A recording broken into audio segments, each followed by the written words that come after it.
Juste avant le chargement, les pommes de terre sont soumises à un dernier contrôle. On vérifie qu'elles ont bien la taille d'une balle de tennis. On contrôle la pulpe, on revérifie pour être sûr de la qualité du chargement. On vérifie tout 3 fois ici. C'est descendu à 23 degrés. Ça a bien baissé. C'est bien. Chaque camion repart avec 20 tonnes de pommes de terre de première qualité, qui d'ici quelques heures seront transformées en chips.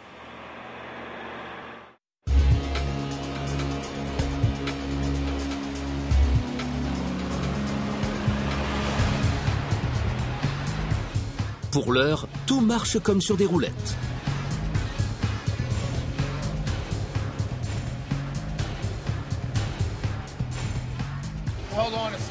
Attends, j'ai un ou deux trucs à vérifier en haut.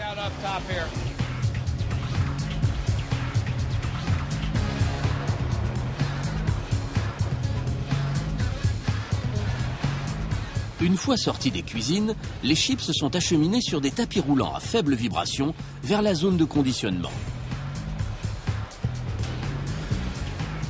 Tous les convoyeurs, élévateurs et cascades qui transportent les chips sont spécialement conçus pour leur éviter les chocs.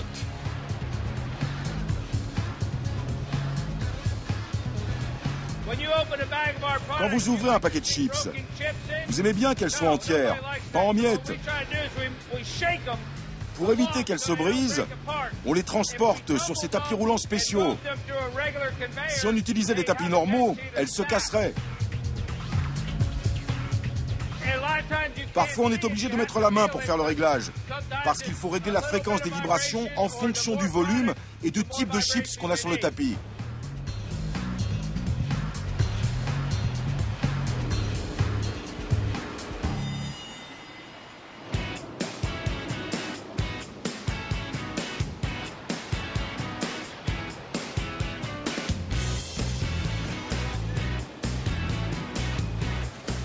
Dernière étape, l'ensachage.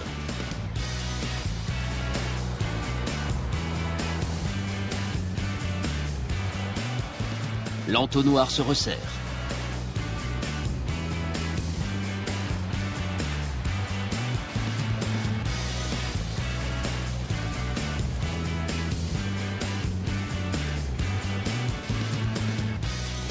Les chips tombent dans des peseuses équipées de doseurs à godet qui déterminent la quantité exacte de chips à déverser dans chaque sachet.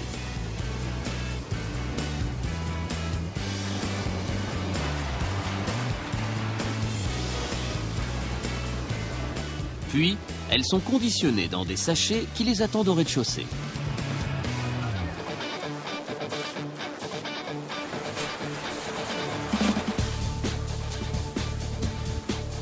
L'ensacheuse envoie un jet d'azote dans le sachet avant de le souder hermétiquement.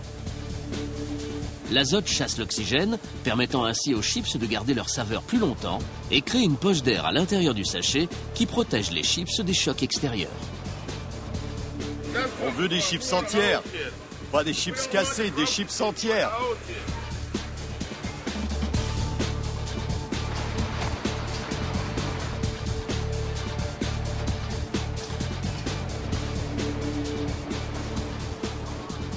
Au cours des jours à venir, pas moins d'1,5 million de cartons vont sortir du site de Perry pour répondre à la demande du 4 juillet.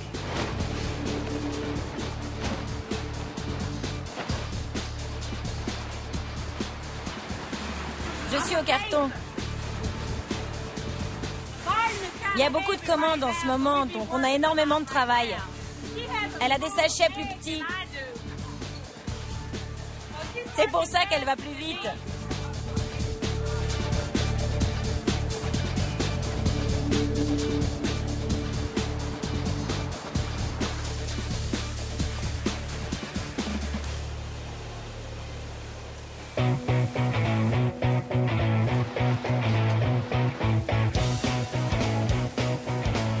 Chips, Doritos, Fritos, Tostitos. Les poids lourds de l'entreprise, dont le chiffre d'affaires s'élève pour chacun d'eux à $1 milliard par an. À la boulangerie, on fabrique un autre produit qui lui aussi a ses fidèles aficionados. J'adore les Funyuns.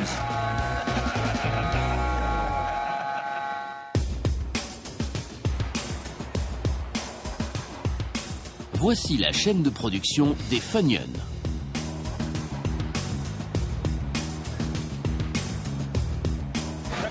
On les appelle Funyuns parce que c'est fun et que c'est à l'oignon. C'est aussi simple que ça. Premier ingrédient de base, la semoule de maïs.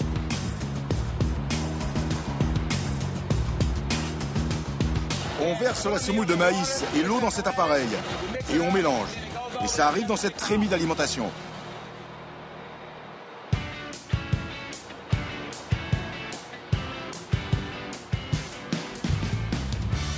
Je vais vous montrer comment on fait. Le mélange eau-farine de maïs arrive par cette trémie dans la machine à extrusion qui force le mélange à s'écouler à travers une filière qui lui donne sa forme de rondelle. C'est ce qu'on appelle la cuisson-extrusion. À l'intérieur de cette machine, l'eau et la semoule de maïs sont soumises à un traitement thermique et mécanique qui cuit et mélange la pâte simultanément. Maintenue sous pression, l'eau reste liquide. Mais à sa sortie de la filière, lorsque la pâte passe soudainement d'une zone à haute pression à la pression atmosphérique, l'eau contenue dans le mélange se vaporise et provoque l'expansion et la cuisson de la pâte.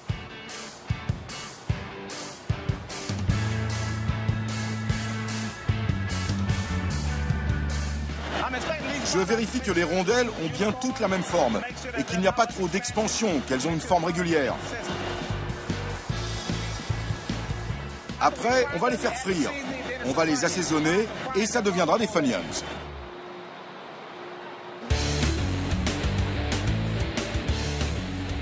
Les rondelles passent ensuite à la friteuse.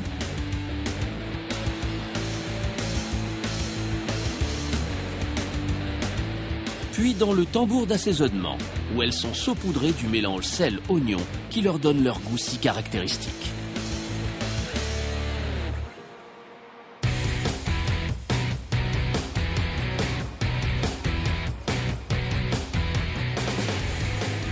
Aujourd'hui, la boulangerie fabrique aussi des Cheetos et des bretzels.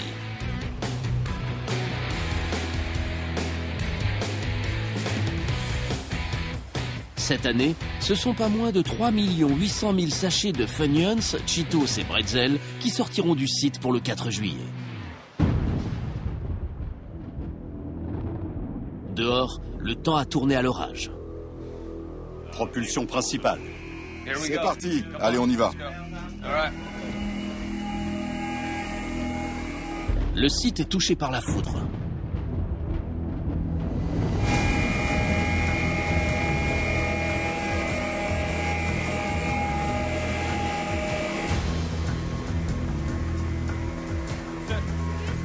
Prends quelqu'un avec toi. Il faut tout réinitialiser là-haut. Il faut tout remettre en marche. C'est le numéro 2. L'électricité a été coupée. Toutes les machines sont à l'arrêt. Et toutes les friteuses sont pleines. On a évacué tout le monde à cause de l'huile bouillante et des produits crus. L'équipe technique est aussitôt à pied d'œuvre pour tenter de remettre les machines en marche. J'attends qu'il démarre.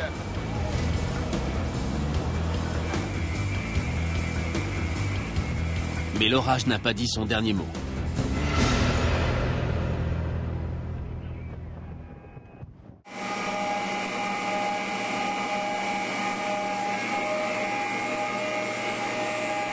Les machines sont à l'arrêt. C'est peut-être un disjoncteur annexe qui a sauté. Il va falloir trouver lequel.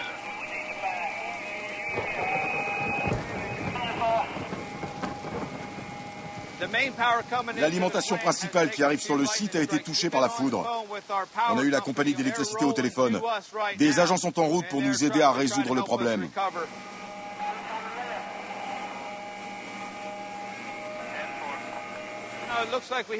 Le courant est revenu dans l'unité de production des chips et la moitié de la section maïs. C'est plutôt bon signe. Mais il y a encore de l'huile bouillante et des produits dans les friteuses.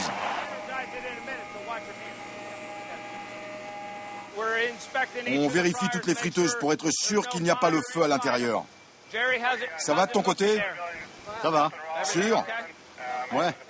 Pas de fumée, rien qui brûle? Non. Super. Ah, c'est revenu. Super génial. Maintenant que le courant est revenu, Craig et ses hommes vont pouvoir redémarrer les machines. J'ai envoyé des gars pour réinitialiser les paramètres là-haut. Je ne suis pas inquiet, on est formé pour ça. On a l'habitude.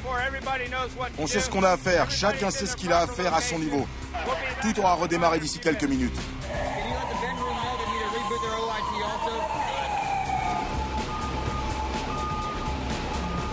Mais d'abord, il faut se débarrasser de ce qui a brûlé.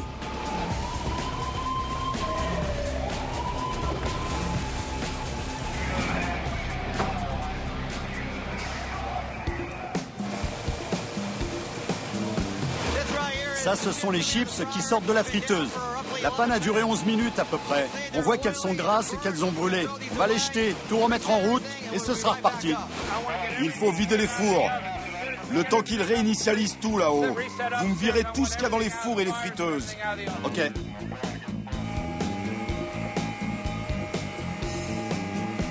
Surveillez l'huile. Il faut pas qu'il y ait de fumée. Ok. Appelez-moi s'il y a un problème. Je suis de l'autre côté.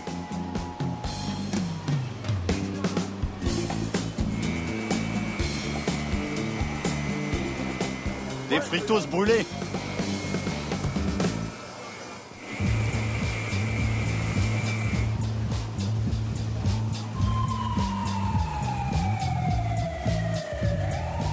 Tous les systèmes ont été réinitialisés. On va pouvoir remettre les chaînes de production en marche.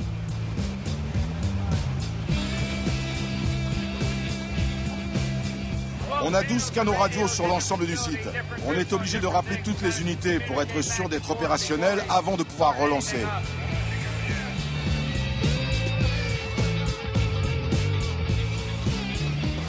C'est vraiment la tuile. On risque pas de produire 455 tonnes par jour si les machines sont à l'arrêt. T'as des gars qui s'en occupent? Ouais. Les machines à sachet, ça marche? Dès que l'air comprimé sera revenu. Ça a été rétabli dans le bâtiment central. Ça va arriver d'ici peu. Ok. Tout a été vidé? C'est bon? Ouais, il n'y a plus qu'à vérifier que le four marche. Ok, tout le reste fonctionne. L'air comprimé, les tapis roulants. Il reste plus qu'à vérifier que les chaudières ont bien été rallumées.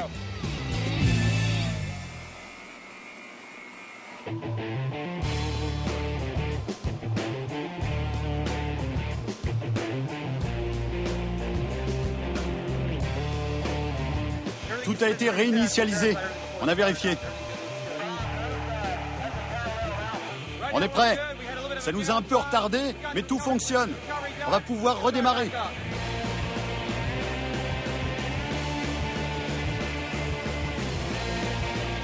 C'est reparti. On a perdu 11 minutes. Il faut que toutes les chips soient mises en sachet. On a perdu en productivité, mais on va se rattraper. Aujourd'hui même. L'orage a fait perdre un temps précieux aux employés du site.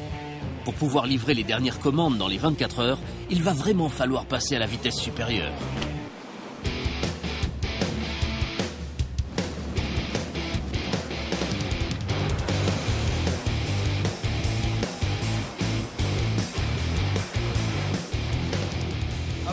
C'est pas grand-chose, 11 minutes. Mais juste avant le 4 juillet, ça tombe carrément mal. Tout le monde va pique-niquer en famille avec les amis. Ça représente une part importante de notre activité le 4 juillet. La météo nous a joué des tours, mais on va tout faire pour rattraper le temps perdu et livrer nos commandes dans les délais impartis.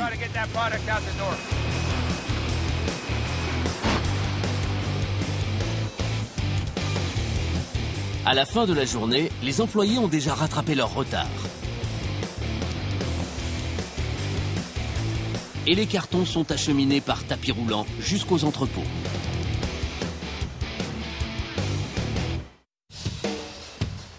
Les entrepôts de la société. Surface 65 000 m². Ok, ce qui veut dire qu'on ne fermera pas avant 19h. D'accord, super. Il n'y a pas de problème. Merci. L'équipe logistique entrepôt est chargée de livrer la marchandise aux clients. La production a repris. On va pouvoir répondre à la demande et tenir nos délais de livraison. On n'a pas eu de panne d'électricité. Il n'y a pas de souci. L'équipe logistique est secondée par une armée de machines et robots en tout genre. On est vraiment à la pointe de la technologie ici. On a des chariots automatiques, des rayonnages en hauteur qui peuvent contenir 3000 palettes de 40 cartons chacune. On a 9 étages de rayonnage. On a 6 grues automatiques qui font le travail à notre place, qui vont chercher les cartons dans les rayonnages pour nous.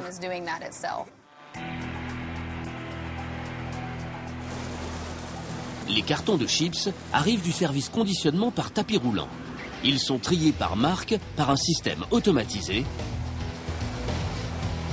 qui les empile ensuite sur des palettes.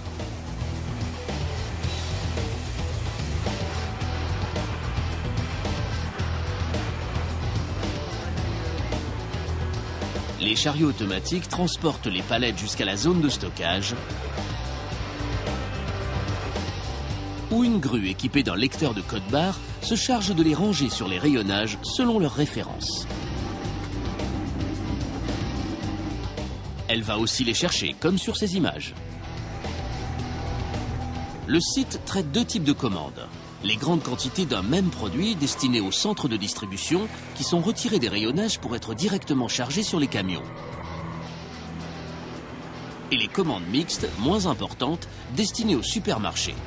Là, le travail est fait manuellement par une équipe de préparateurs de commandes. Les préparateurs travaillent avec un système de guidage vocal. La commande du camion en cours de chargement est envoyée au terminal, puis elle est lue au préparateur via un casque. Et une fois qu'ils ont prélevé la quantité d'unités de gestion des stocks demandés, ils en informent directement le terminal par l'intermédiaire d'un micro. Il faut qu'ils s'habituent à la voix de synthèse qui leur donne les instructions, que le système apprenne à reconnaître leur voix. C'est un système de reconnaissance vocale. Comme tout se fait vocalement, il faut que le terminal soit en mesure de comprendre ce qu'ils disent. Les commandes sont ensuite acheminées par tapis roulant vers la zone de chargement, puis chargées dans les camions par une machine. Je vous présente le tyrannosaure. On l'appelle comme ça à cause de sa grosse tête qui remue de haut en bas. Il facilite le travail des manutentionnaires qui chargent les cartons dans les camions. Et en plus, il le fait avec beaucoup de précautions.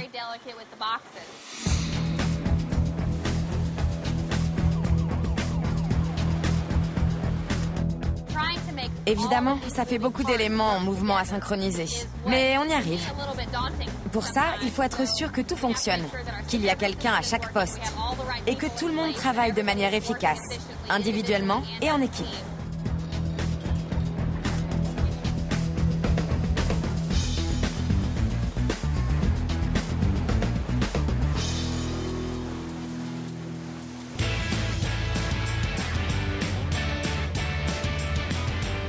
Les employés du géant américain de la croustille n'ont plus qu'une nuit devant eux pour honorer les commandes du 4 juillet.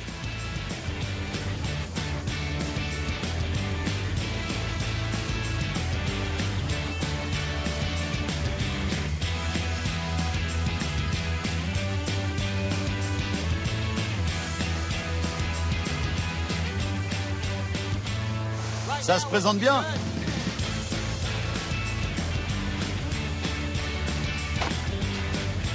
On va battre des records.